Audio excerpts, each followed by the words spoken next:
Well, the Bible provides multiple examples of leadership. There are a whole variety of roles that are leadership roles. So we see leadership in families with fathers and husbands and parents. We see leadership in society with kings, priests, prophets. But there are a number of metaphors or pictures of leadership that are perhaps most common in the Bible. Perhaps the most significant picture of leadership is the leadership picture of the shepherd.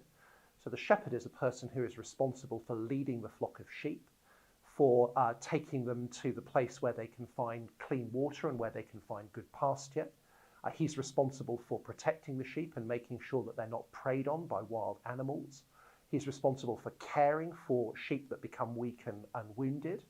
And he's responsible for, of course, breeding the sheep to be able to produce a larger flock.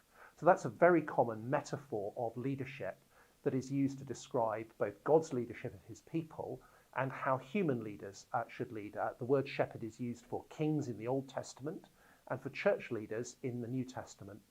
Perhaps another common picture of leadership that we find in the Bible is the idea of the steward, the person who has been entrusted with property that they're to invest or use for another person. Again, they're to take care to make sure that that property is protected, but more importantly, they're to use it so that it produces a return for the person who owns it.